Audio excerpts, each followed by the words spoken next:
The Council welcomes you to 3 Keys to Success, highlights of the RFP process.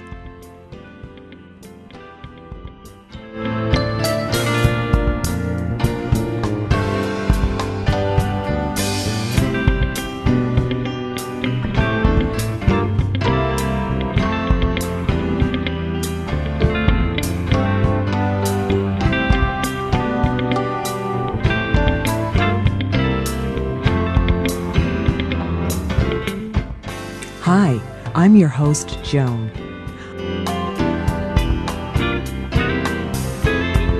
Highlights of the RFP process is sponsored by Ernst & Young, with support from Kelly Watts of IBM,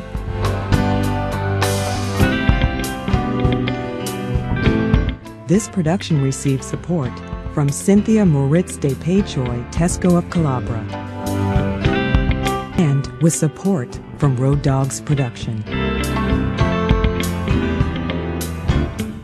The webinar was designed by Worldwide Virtual Academy, Inc.,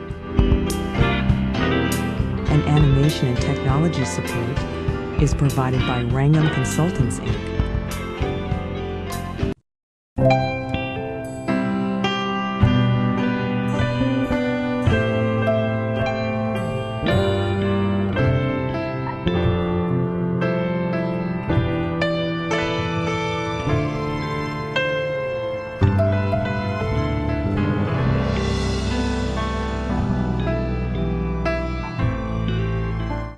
The 3 Keys to Success, highlights of the RFP process webinar is about 30 minutes and focuses on 3 areas that will enhance your potential for success when competing for business through the RFP process.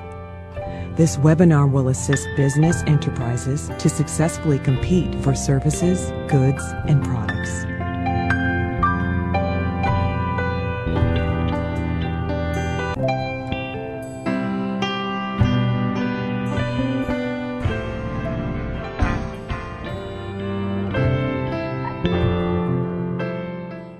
The goals of this webinar are: throughout this webinar, we will provide examples of the main elements of an RFP, and to see how each element is used in the RFP process, and at the end, put your own knowledge to the test by completing a brief assessment. At the end of the process, you will have a chance to let us know what you thought about this webinar by completing a very brief online survey. What are the 3 keys to a successful RFP submission?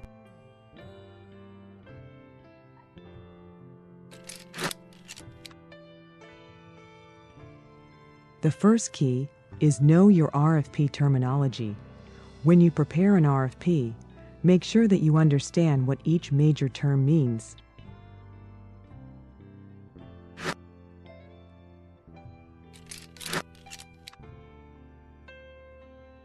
The second key that is important in the RFP process is that you must have a good bid strategy. How do you build the strategy, and how do you use it?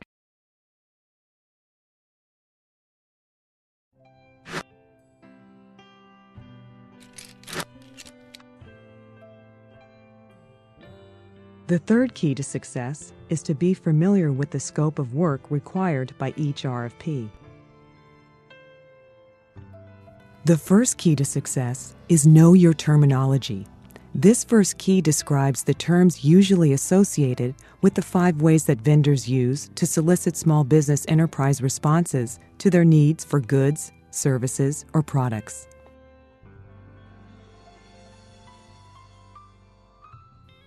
There are 4 types of requests that are presented to potential business enterprises: the RFI, the RFP, the RFQ, and the reverse auction. And in this age of technology, increasingly businesses are being asked to submit the RFP in an electronic format.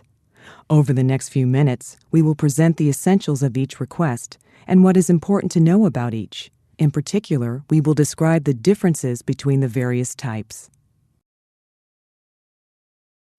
An RFI is a request for information. The RFI is used to gather information on possible vendors that the corporation would like to consider for a future business opportunity. It's more fact-finding than project-specific. It should not contain confidential information. Also remember, consideration for future business does not mean that business will be awarded. When you respond to an RFI, give basic information about your company. You'll need to provide information such as the history of your company's capabilities and services, and your company's ownership and experience. You should also provide a listing of current and past clients and budgetary pricing. Above all, read the request thoroughly so that you know how to provide in as concise a manner as possible the requested information about your company. When should you expect to hear something from the vendor once you have responded to the RFI? Typically, expect to hear something between 2 weeks to a month, but sometimes it takes longer. When you hear from the vendor, you will be told whether the vendor wants you to go to the next step.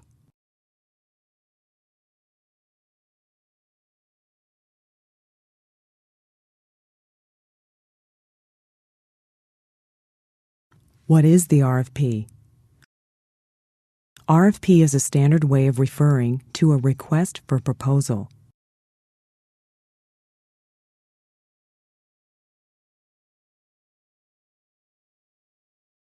The request for proposal, or RFP, is based on the scope of work that the business owner will be asked to deliver.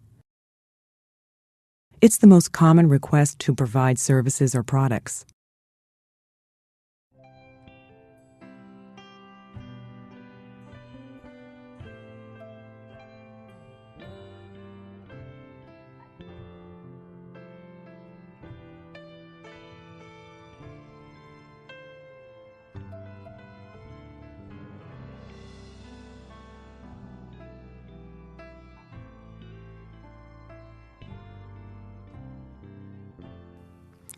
In order to better prepare yourself to present your company to a vendor in the best light possible, here are a few things that you might consider doing prior to submitting your RFP.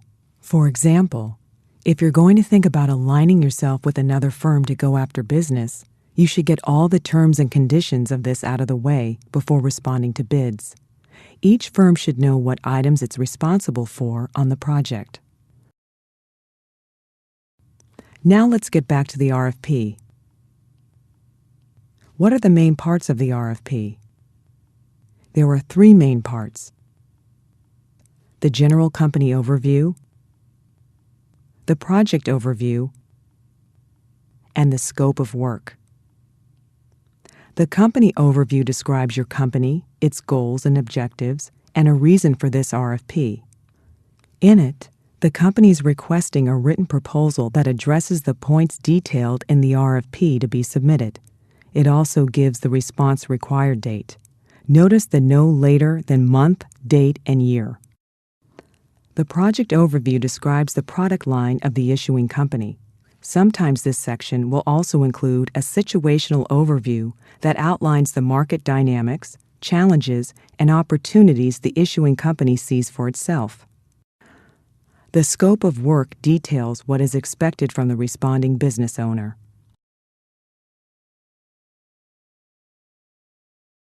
What we have here is a sample RFP. You see the parts of the RFP that we mentioned: the general company overview, or company background, the project description, or overview, and the scope of work, or design requirements. The wording is slightly different as each vendor uses its own terminology to describe the need for the request, how it describes the project, etc. Just be aware of this.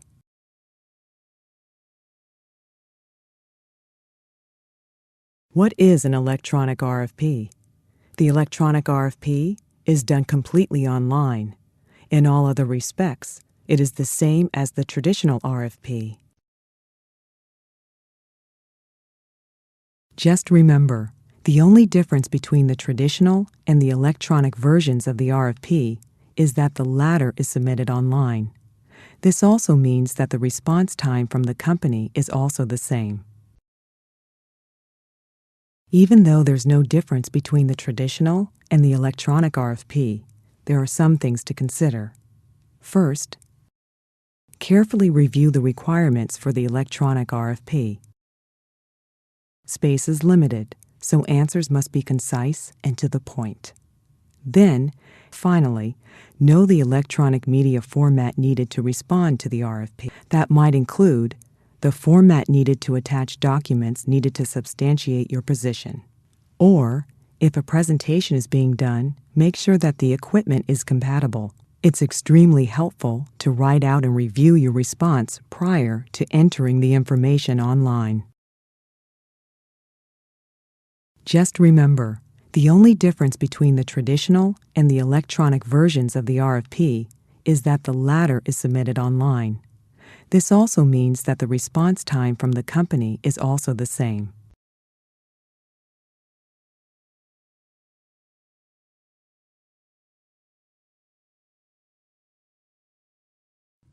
Now we come to our final term, the reverse auction. What is it? Reverse auction is a tool used for spend management as part of strategic sourcing and overall supply management activities.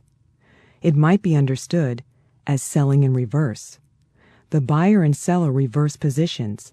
It's the buyer's actions that drive this event. A reverse auction operates similar to an online auction. The reverse auction sets the stage where one firm is priced against another. Normally, the lowest bidder is awarded the contract, but not always.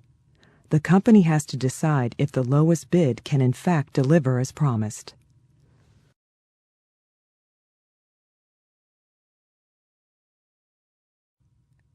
The reverse auction works like this.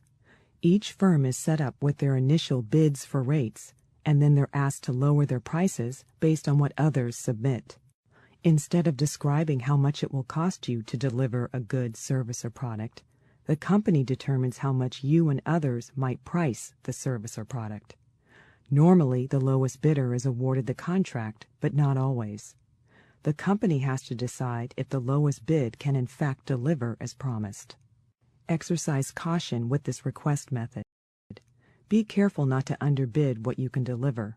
Very often the lowest bidder does not get the project. As a participant in a reverse auction, you will have some time to prepare. However, the auction itself could last only a day up to a week depending on the nature of the request.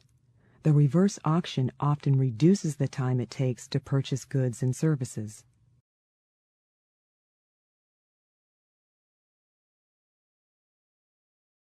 What is an RFQ? The request for quote is a price-based request. It's usually used by product-based services. It should be noted that sometimes the RFQ might be a request for qualifications. For this webinar, the RFQ is a request for quotes.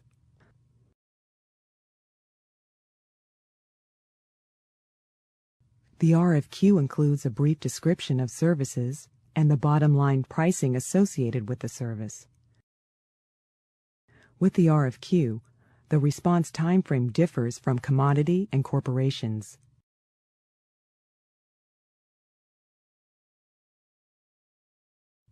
This sample RFQ is very brief and to the point. Notice that item 10 gives a very short turnaround, close of business. It's very clear that only those who can respond quickly to this request should do so. The bona fides of the potential supplier have already been established. The second of our keys to success is the bidding strategy. This section gives you tools to build a strategy that will help you to put the best foot forward in the bid process.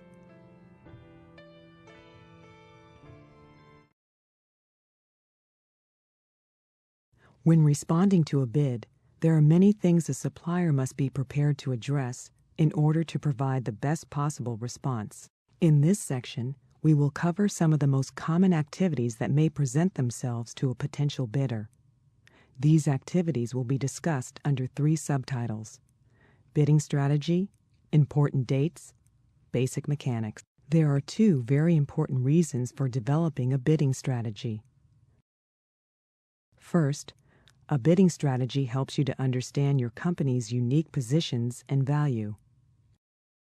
Second, a bidding strategy helps you to differentiate yourself from other bidders.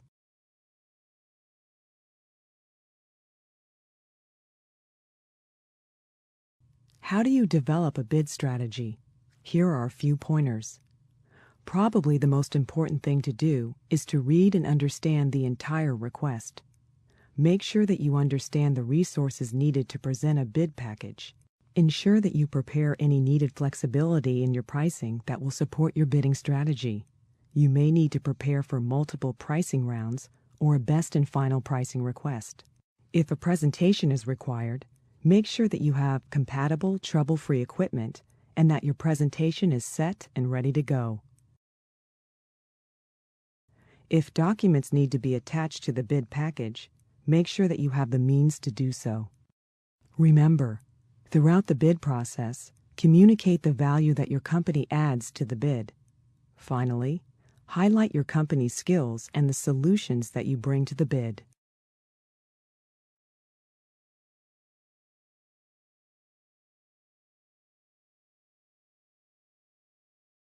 A number of considerations become part of a good bid strategy. Here we've highlighted a few. A good bid strategy will include these items. Make a note of important dates. Know when is a letter of intent due. Is there a bidders conference? When and where? What are some of the questions raised in the RFP and where do I find the answers? Most important, when is the deadline for submitting the bid? In preparation for the bid, there are 2 pointers. Here are a few of the basic mechanics to keep in mind. Bid documents usually follow a format. Understand that format and follow it. Whether you are submitting the RFP in the typical manner or whether it's electronically submitted, answers should be clear, concise, and to the point.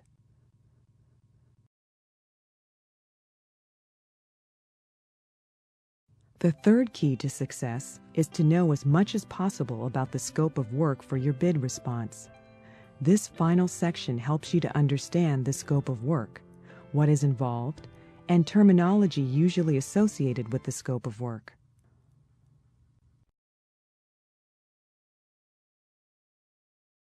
What is a scope of work?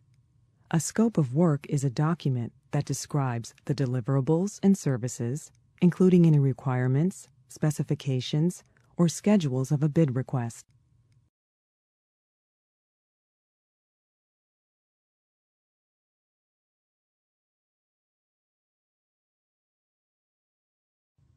One of the most important aspects of the scope of work is the terminology. The terminology describes what is to be delivered and how. The following terms are commonly used in the scope of work. Terminology: specific terms and definitions that will be used throughout the SOW. Background and goals: brief summary of requirements and goals that proposed solutions must address and resolve.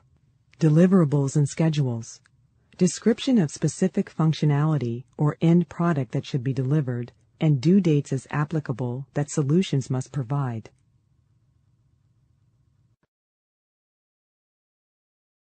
Coordinating and administrative responsibilities: identification of supplier and client contacts who will serve as the main contacts to coordinate all activities, issues, and communication between supplier and client. Reporting requirements: descriptions of any requirements regarding reports that will be provided from supplier to client as part of the solution. For example, format, frequency, number of copies, distribution lists, etc.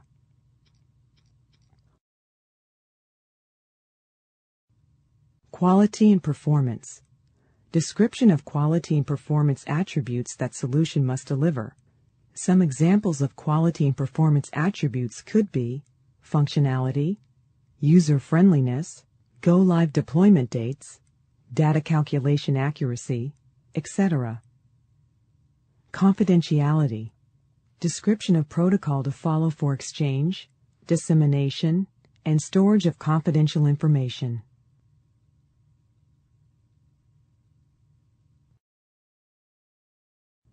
In the 3 keys to success, highlights of the RFP process, we have described tools that will help you to present a more competitive proposal submission. The first key, presented the terms usually associated with the different ways that a solicitation to present a bid for services, products, or goods might take. The 4 definitions of RFI, RFP, RFQ, and the reverse auction help you to understand what each type requires of you, the small business owner. The second key, creating and using your bid strategy presented tools that will help you refine your approach to responding to a particular request for a bid. And finally, the third key, the scope of work, highlights the important terms to know when developing and including a scope of work in the bid package. We hope this presentation helps you the next time that you respond to a bid solicitation. Take a little time to complete the self-assessment that follows. It brings together the essentials of the 3 keys and lets you know what you learned and what areas need more attention. You can attend this webinar again to further reinforce areas of greatest need. Good luck.